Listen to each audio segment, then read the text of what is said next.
Hello, I'm Dr. Scott Wadier. And I'm Tommy Welling, and you're listening to the Fasting for Life podcast. This podcast is about using fasting as a tool to regain your health, achieve ultimate wellness, and live the life you truly deserve.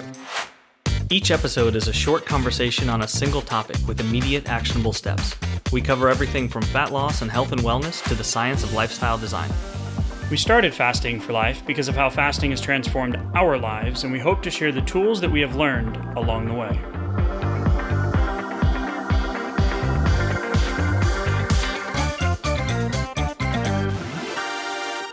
Hey everyone, welcome to the Fasting for Life podcast. My name is Dr. Scott Wadier, and I'm here, as always, with my good friend and colleague, Tommy Welling. Good afternoon to you, sir.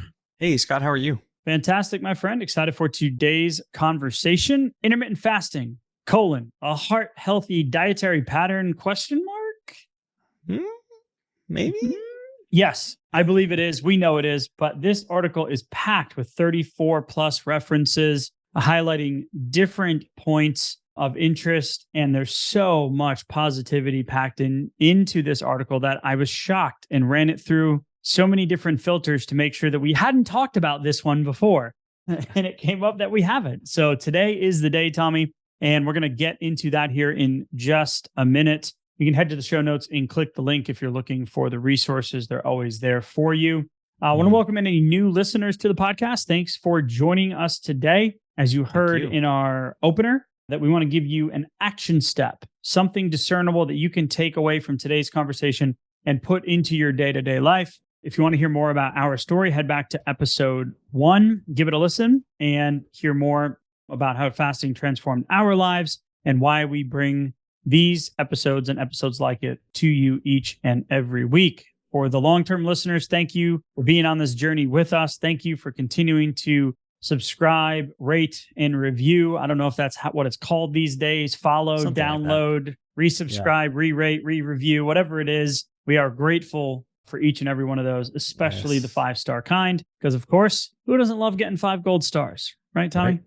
Yeah, no, they're the absolute best. So I think getting into this one this week, my overarching theme was like, what could fasting potentially do for me? And why should I be excited about fasting today? Whether it's my first day fasting or my 100th or my 1000th day fasting. Why should it matter? Why do I care? And it turns out there's a whole bunch of reasons that we're going to get into why you should care. Interesting. I'd never thought of this. So we count episodes, right? We're up in the 200s now. So I'm thinking, how many days have I been living a fasting lifestyle? Oh, yeah. That's a good one. I mean, it's been years. And now I'm like, man, I want to go back and calculate that. So it's it's over 1,000, I think. It's over 1,000. Yeah. So that's pretty cool. Pretty close. Yeah. I like your come from in framing out today's conversation. So when we set the stage for this conversation today, we're going to share a bunch of results from a handful of different, we set up, I think there's 34 different research articles that are 39, excuse me. Just wanted to double check that didn't sound right. Dietary patterns. We're talking about dietary approaches, long-term sustainability. Do you maintain changes post air quotes diet? And I don't even like the word diet, right? The diet mindset, the diet culture tells us a lot of things. We like to say the lifestyle, the adaptation of the lifestyle. Fasting can fit any lifestyle, from shift workers to stay-at-home moms and dads to CEOs to people that love to eat meat, the people that don't love meat and only eat fish, right? Pescatarian, doesn't matter where you fall. Rabbit food, that's fine. Rabbit food, yeah, right. Yeah. Love it. That's a lie. Don't love it, but you can. So when we look at this, I love their come from in the beginning that they look at different, ways to stop hypertension and cardiovascular issues. So we know that heart disease is the number one leading cause of death and all-cause mortality here in the US. We also know that diabetes and insulin, blood sugar-related issues, increase your chance of cardiovascular risk and comorbidities drastically. So we want to look at things that we can control in terms of improving our cardiac health. So they say intermittent fasting, right? It's a type of, they say dietary pattern, lifestyle pattern that's based upon time periods of fasting, right? So of course, if you've been fasting for a while, you know that you eat, stop, eat, right? You fast, eat, fast, right? So they look at ADF, which we've been doing a bunch of episodes on this recently, because there's just a whole host of new information and new research articles coming out about ADF. We've been talking about it for years. And time restricted eating, which is just the compartmentalization of the hours, like I just said, that you would either fast for and then have a nutrition opportunity or a nutrition window for. But there's no randomized controlled trial examining the relationship between IF and cardiovascular outcomes. So this study is really taking an important look at what are the benefits that can possibly reduce the risk for cardiovascular disease with weight control, hypertension, dyslipidemia, and diabetes, right? So there's three main pathways that they go over. We'll get into those in a minute. But big picture, there's so many pieces to the cardiovascular puzzle. And we know that the research is changing on some of these, certain things like LDL numbers when compared to APOB or CAC scores. There's a lot shifting mindsets in the medical community on what is important. We're currently measuring blood sugar, but we really should be measuring insulin, because that shows up, insulin resistance and weight issues and all of these down the line things show up years before in certain labs and certain metrics. So we don't want to bore you, and it's impossible to paint a clear picture with all of those moving parts. But the main takeaway for today is, does fasting result in a heart healthy application? Does it help the metrics that drive cardiovascular disease? Never mind, we know fasting helps blood sugar, which then decreases the risk, but directly related to cardiac health. Yeah, and you got me thinking about that RCT you just mentioned. There was no RCT, looking at like a large fasting versus non-fasting kind of trial in a very controlled environment.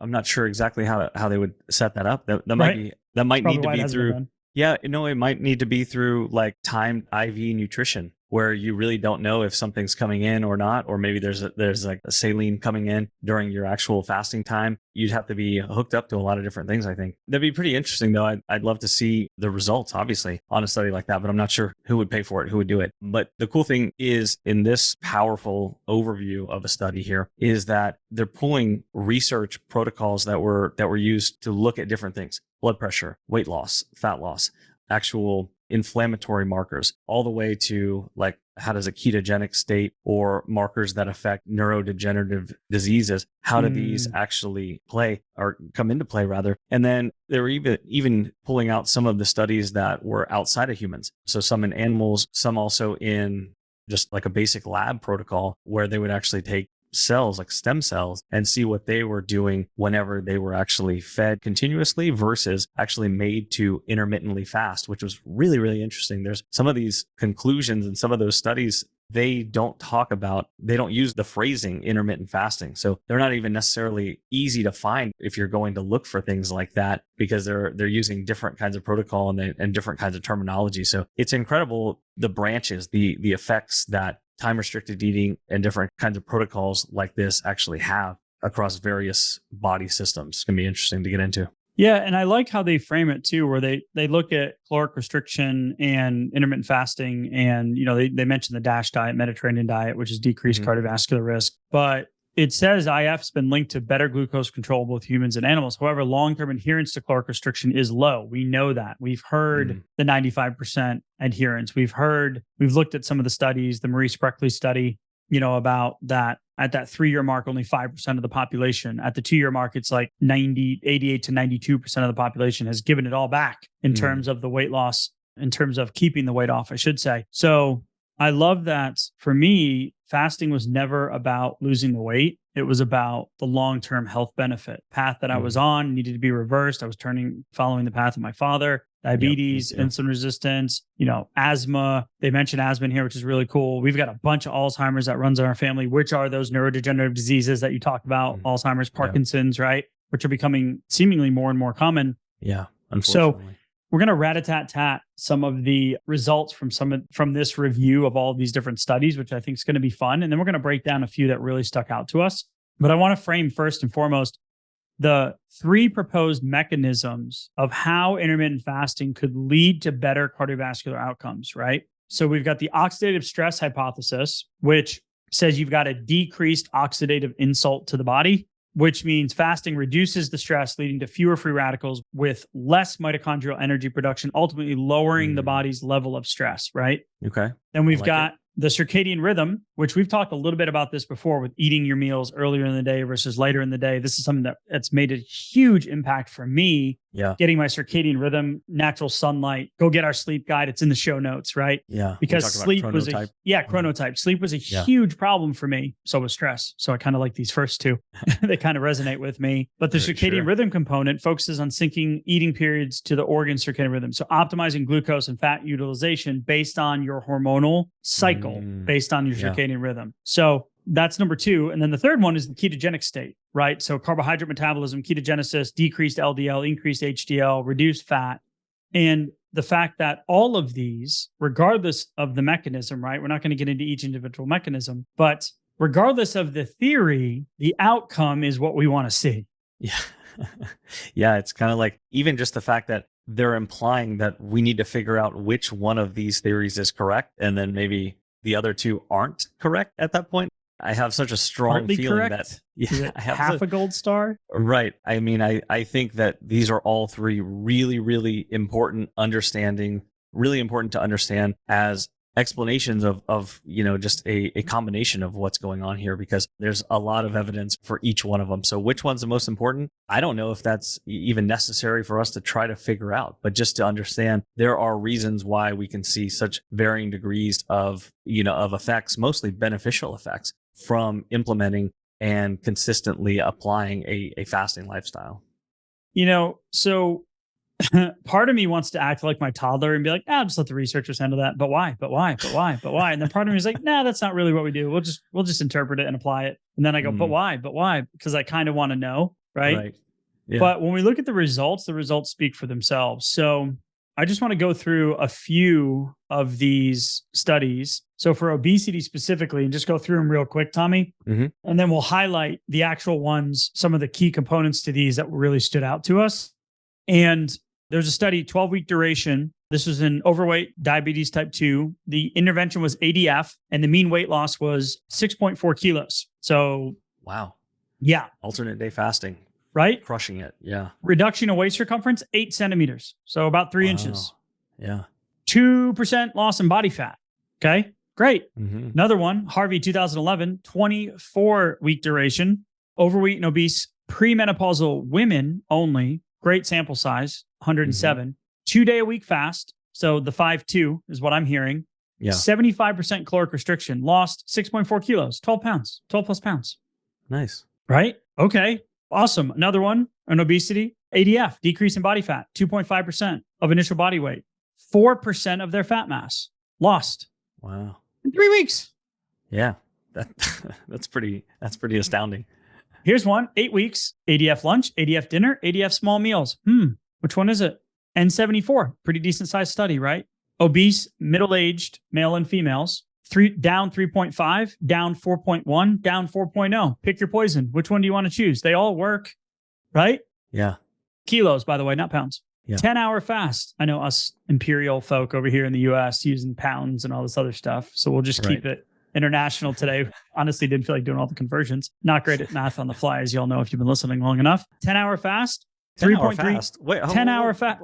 What did you blinked, you took a nap, and like you just you go to bed to eat for a minute? Yeah.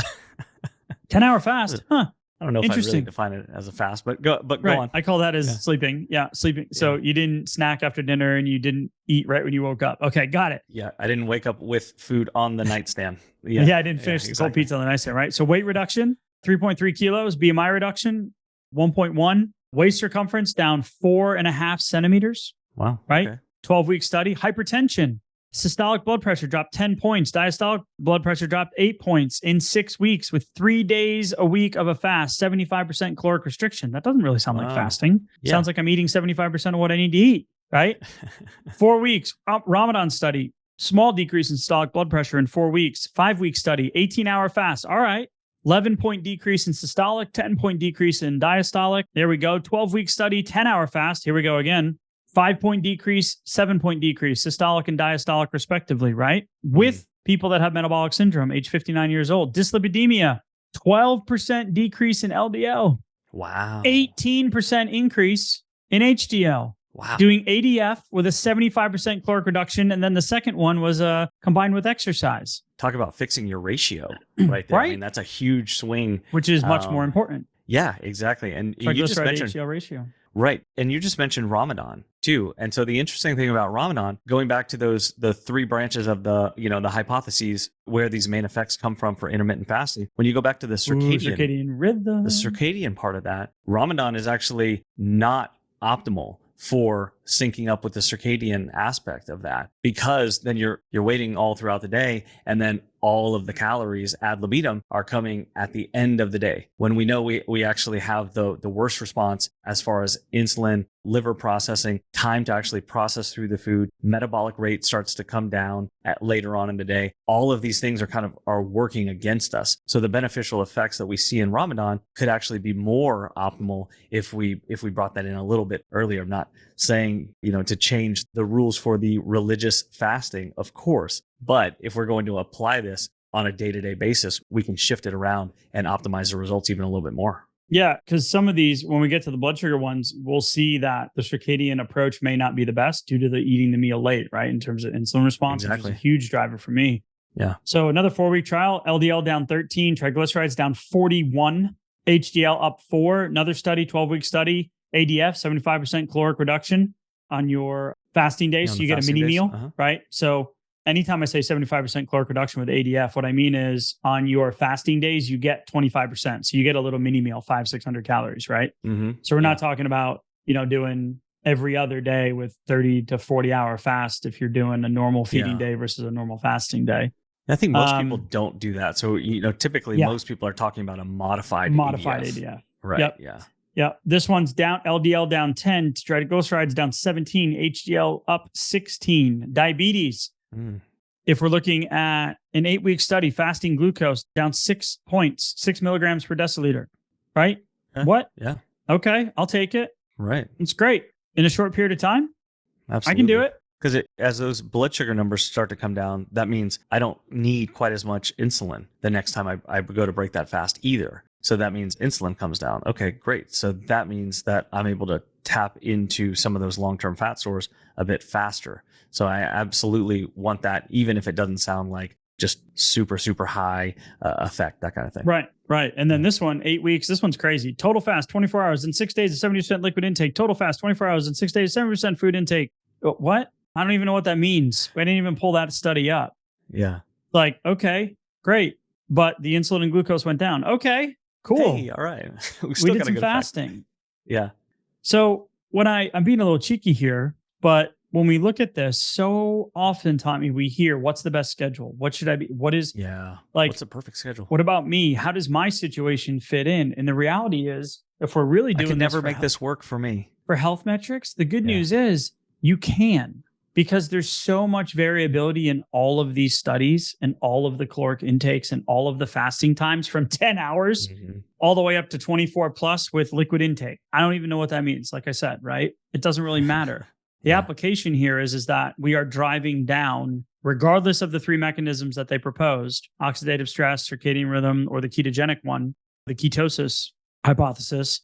They all different forms of fasting have been shown to decrease that cardiovascular risk. Yeah. I love the fact that they even pulled studies that actually looked, and there's very limited data on this, but people who actually had a coronary event and then brought about some intermittent fasting to see if it had any cardioprotective effects. And they actually did see a cardioprotective effect. Even during a short term, they actually reduced the hazard ratio or the odds ratio of having an additional cardiovascular event by up to 35% or even up to 65%. So it's really, really, really promising. Some of the studies that have been done, there needs to be more done, and hopefully they will do more in the future. But at the same time, we can take some of these things going almost any way we slice it, we're finding benefits going in the right direction. And that's what I keep taking away as like an overarching theme of all of these different like kind of scattered studies that looked at,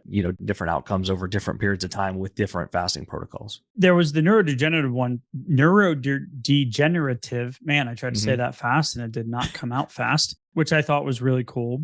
And then there was this longevity piece as well, where they were looking at they took human skin fibroblasts in Oh, this vitro, is so cool. right? Yeah. Stimulating IF protocols, and they had longer lifespans than the control cells, right? And then these groups retain their youthful morphology while the controls developed a senescent morphology, which is associated with a smaller, thinner appearance. Yeah. So like thinning skin as we age. Right. The ex vivo study in human fibroblasts suggests that intermittent fasting could delay aging at a cellular level. So that's where we're going to have that conversation about autophagy, right? And the regeneration and the proliferation of stem cells. So when we look at all of these different variations, the article goes on to talk about like, okay, well, what's the real difference or similarities between intermittent fasting and caloric restriction, right? And is this something that you can stick to in terms of intermittent fasting long term? And they openly admit that that's where, because it hasn't been around or studied as often or as much, it seems like there's that gap in the research. But I'll tell you, from taking 5,000 plus people through our challenges and, however many million downloads and messages we've gotten now, right, from doing the podcast, that people that get the results, regardless of what you stick to, but fasting seems to simplify the equation for so many people, even though we just described a situation where there's so many different moving parts in what window do I choose, or how long do I fast, or how do I break my fast. Yeah.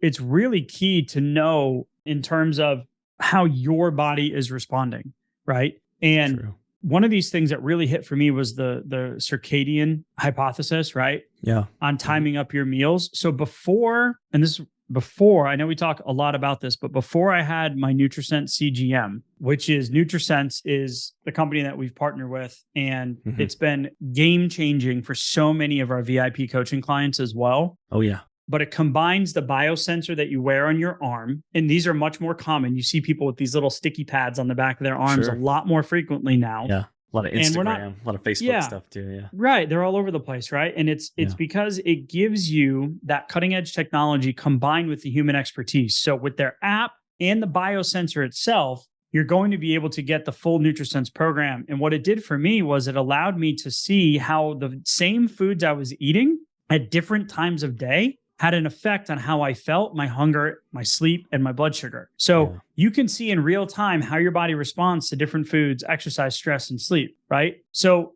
your blood sugar levels then can significantly impact how your body feels and functions. So if we're talking about health, just like this review of these research articles is doing, is whether or not can intermittent fasting decrease cardiovascular risk, we want to know what our body is doing in real time. So it lets you analyze your response to those things, allowing you to make better decisions and identify what you're doing well and what you're not doing so well. So just like fasting definitely decreases cardiovascular risk, having this in your corner as part of your tool set, allows people and had allowed myself to see better outcomes with my fasting, with my weight loss, with my energy levels, right? What foods and what cravings I was causing myself to have. And ultimately, that's where the sustainable change comes into play. Wow. So when I was eating the same meal at 8 a.m. versus 8 p.m. or at 12 noon versus 8 p.m., my blood sugar would stay elevated for much longer. And I truly believe it was because of my stress levels and because of my circadian rhythm, because of my insulin response is greater in the evening. Yeah. Or I should say it's less effective in the evening, requiring more, right? So my blood sugar was not responding the way it normally should. So I want to encourage y'all, if you're trying to figure this puzzle out for yourself and you want a way to know what's happening in real time, commit to doing a 6 or a 12-month subscription. It does save on the cost. And that's what I've done in the past. And you can head to nutrisense.io/fasting for life. And you'll get a $30 off code. And you'll also get 1 month of free dietitian support. So as you figure out what fasting schedules are going to work for you, this could be a tool that could really level up that experience and accelerate those results. That's awesome, because what you get is a visual way to see what's going on more under the hood. Because as you're making food decisions and fasting decisions and, hey, what's my most important goal? Is it my blood pressure? Is it getting control of the scale? Is it fixing my relationships with food? Just building new, better habits so I can work on body composition and strength or cardiovascular health goals, all of these kind of things. We see in the data here, even within this study, things like, quote, late dinners are associated with higher postprandial glucose levels than daytime meals, increasing the risk of diabetes. Say that in layman's terms. Well, whenever we eat late meals, we have higher blood sugar levels than when we eat earlier in the day, which increases our risk of developing blood sugar related issues and prediabetes, and then ultimately potentially diabetes. So the thing about that is we also know, because we asked thousands of people what their favorite meal of the day was if they were just going to do one meal a day, OMAD.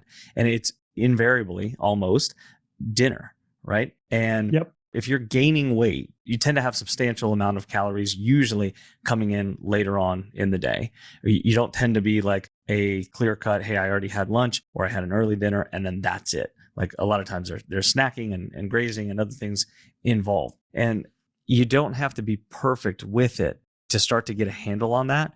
But those habits are very, very strong. And what something like having a CGM and seeing the visual of what's happening under the hood, that helped me change some of those really, really hard to break habits. That was like something that I needed to finally solidify and be like, okay, I'm going to do something a little bit different, because it was so comfortable, so tempting to do those things, right? So what I just heard is the only lever, the only option isn't always, let me just go do a longer fast. Let me extend my fast. Let me eat a little bit less. Let me go more low carb. No, for longevity, we need to figure out those key pieces, and that behavioral change is going to come with that visual representation. Yep. Took time. Yeah, right. For sure. And we're still working on it. I'm still working on my visceral fat level, right? I had a lot of it. It's taken a while, right? And that's why we talk a lot about visceral fat. So I like this takeaway too in their limitations and directions conversation. And, certain regimens may be easier to hear than others. If you're looking for more guidance, you can head to the show notes and click the Blueprint Fasting for Fat Loss. That's our PDF. It gives you different schedules, gives you the who, what, when, where, and why behind fasting. You can grab that. That'll give you some different ideas on like what regimens may work better for you. And it really does talk about the differences in, different populations. And we looked at, obesity versus type 2 diabetics versus metabolic syndrome versus healthy individuals, et cetera.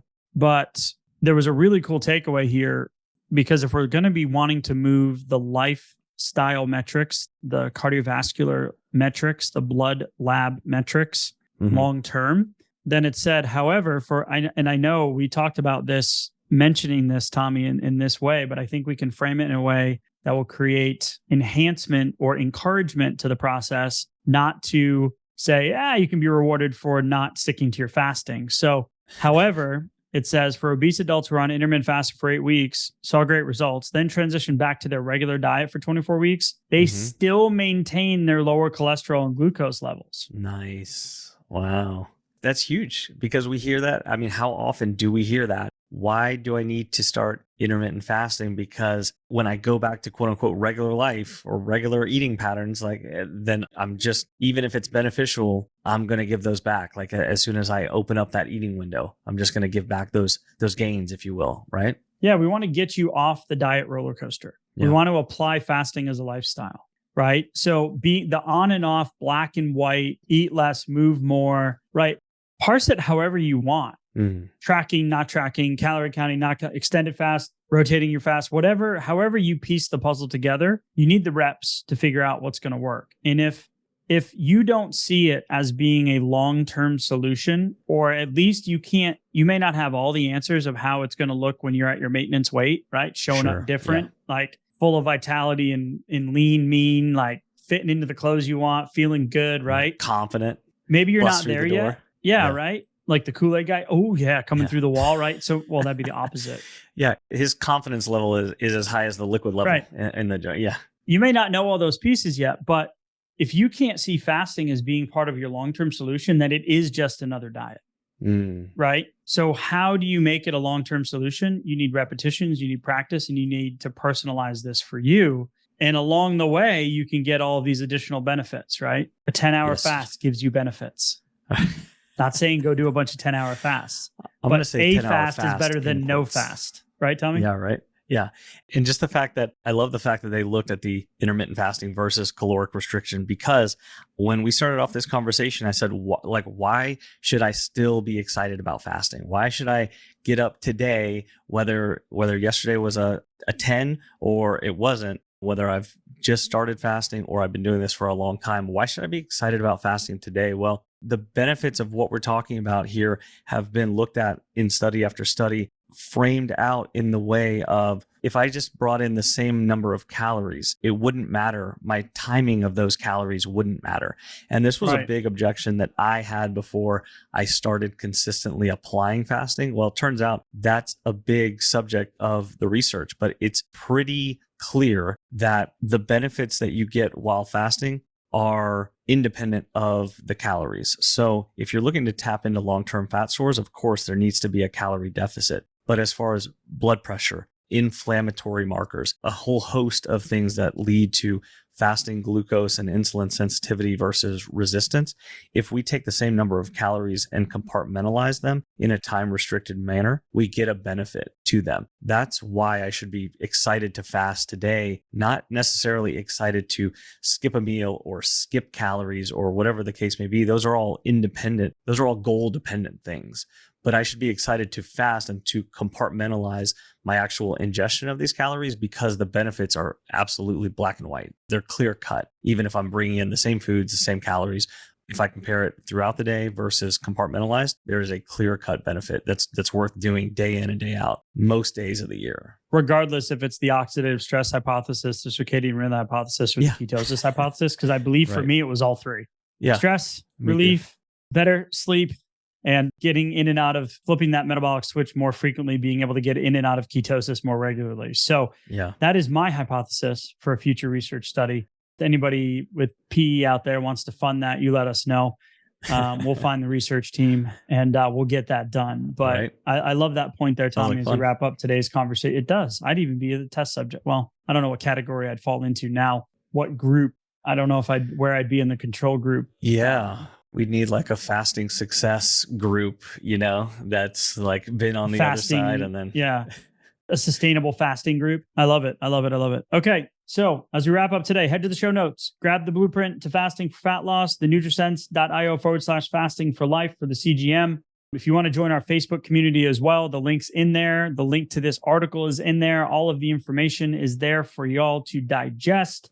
I want to encourage you guys to take one different action today. So after listening to this, right, I love Tommy's framing there. It's like, okay, it all can benefit, right? There is a benefit. Yeah. We should be excited about it. We want to we want to get more consistent with it.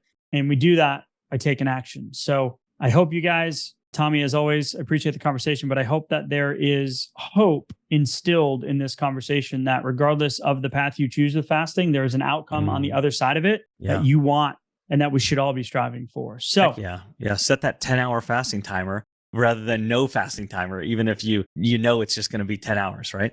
Like even just that overnight, take that one small action and then remind yourself that, you know what? Yeah, I'm fasting today. Even if it's not a 20-hour fast or a 30-hour fast. Hey, it's 10. Well, guess what? 10's better than 0. 10's better than not setting that timer because that was an intention and a decision that you made. And there's going to be a benefit at the other end. It's going to be even easier to take the next decision after that. So get the ball rolling today. Don't wait. There's no reason to wait. So funny when my wife was like, hey, I'm fasting. I did a 12-hour fast. I'm like, cool.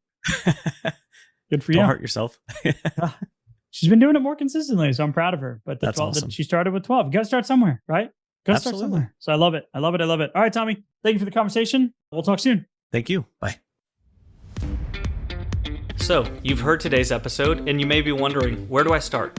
Head on over to thefastingforlife.com and sign up for our newsletter where you'll receive fasting tips and strategies to maximize results and fit fasting into your day-to-day life. While you're there, download your free Fast Start guide to get started today. Don't forget to subscribe on iTunes, Spotify, or wherever you get your podcasts. Make sure to leave us a 5-star review, and we'll be back next week with another episode of Fasting for Life.